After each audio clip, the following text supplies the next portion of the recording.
तो दोस्तों, भारत के आजू बाजू जितने भी छोटे मोटे से देश हैं, इन सभी को भारत अपना पड़ोसी कहे, इससे अच्छा ये होगा कि इन्हें चाइना की गैंग कहा जाए। ये सारे के सारे देश काफी छोटे छोटे से हैं, लेकिन ये अपने आप को यूएस से कम बिल्कुल नहीं समझते।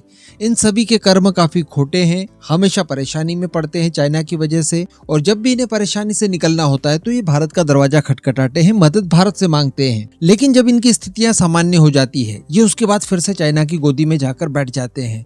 अब भारत के लिए भी परेशानी का विषय यह है कि कहीं ऐसा ना हो कि ये सारे के सारे देश हमेशा के लिए चाइना के पाले में हो जाए और चाइना इनका दुरुपयोग करके हमें नुकसान पहुंचाए। इस वजह से हमारी भी मजबूरियां बन जाती है कि हम इनकी बुरे समय में मदद करें ताकि ये हमारे अंगूठे के नीचे रहे। लेकिन अब परिस्थितियां ऐसी आ चुकी है कि अब इन्हें हमेशा के लिए वैसा ही ट्रीटमेंट दिया जाए जैसा कि चाइना की तरफ से इनको मिलता है, ताकि ये हमसे आंख मिलाने की जरूरत भी ना कर पाए। और अब एक्चुअली कुछ ऐसी चीजें देखने के लिए मिल भी रही है। पिछले कुछ समय से बांग्लादेश हो, नेपाल हो, श्रीलंका हो, भूटान हो या स्पेशली मालदीव हो, ये भारत को लेकर थोड़े से उग्र होते हुए जा रहे हैं और चाइना को निरंतर अपना समर्थन देकर भारत को एक तरह से उकसाने की कोशिश कर रहे हैं। अब भारत ने यहाँ पर कोई ज्यादा बड़ा काम तो नहीं किया, लेकिन अपनी कुछ चीजों को लेकर एक्सपोर्ट पर बैन लगा दिया।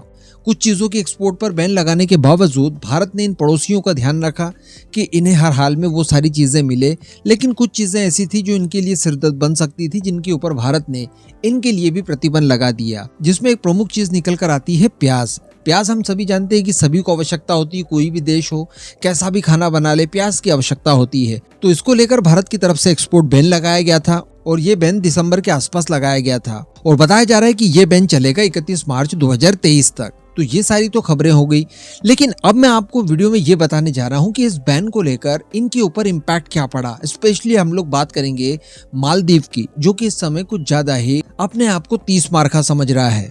तो सबसे पहले तो भारत द्वारा 28 अक्टूबर को प्याज निर्यात पर $800 प्रति टन का न्यूनतम निर्यात मूल्य लागू कर दिया। इसके बाद 8 दिसंबर को भारत द्वारा पूरी तरह से प्याज का निर्यात बैन कर दिया और ये लगातार चलेगा 31 मार्च 2024 तक। और इसके पीछे का कारण ये बताया गया कि डोमेस्टिक मार्केट में इनकी कीमतों को बढ़ने से रोकना है।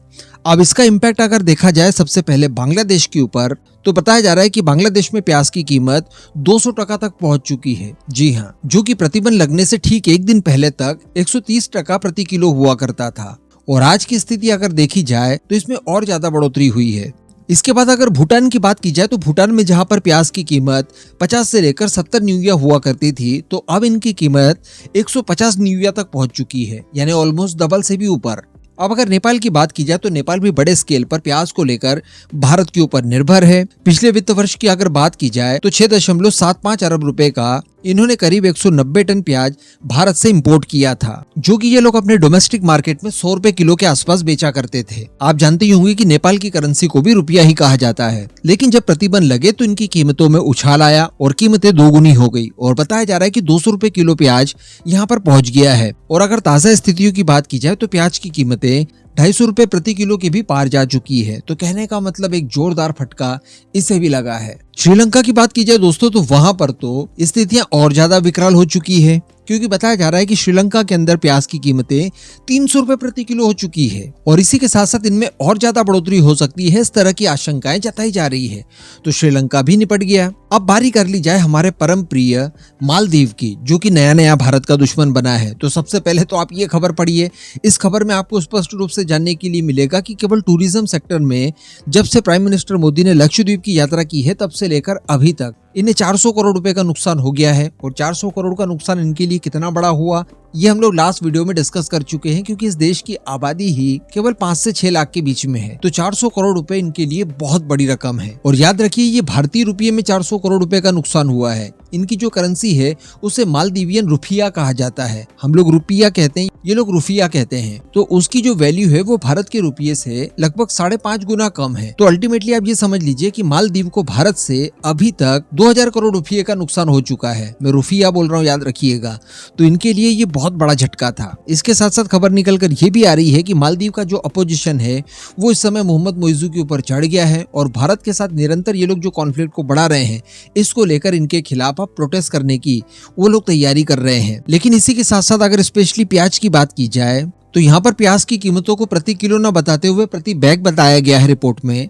तो बताया जा रहा है कि ये जो प्याज की बोरियां मालदीव में मिलती है, ये 200 से लेकर 350 MBR पर बोरी मिल जाया करती थी। MVR बोले तो मालदीवियन रुपया। लेकिन दोस्तों जैसे भारत की तरफ से प्रतिबंध लगते हैं, इनकी कीमतों में उछाल आता है और ये 500 रुपये तक पहुंच जाती है प्रति बैग। उसके बाद स्थितियां और ज्यादा असामान्य होती है और करंट स्थिति बताई जा रही है कि 800 से लेकर 900 रुपया पर बैग यहाँ पर प्याज मिल रहा है। तो आप सोच सकते हैं कि लगभग 3 गुनी कीमतें प्याज की मालदीव के अंदर भी बढ़ गई है। तो अब आप सोचिए कि 31 मार्च तक इनकी स्थितियां कैसी कैसी हो सकती है। और ये अकेले प्याज का सेक्टर है, इसके अतिरिक्त भी कई सारी एसेंशियल चीजें भारत इन देशों को एक्सपोर्ट करता है।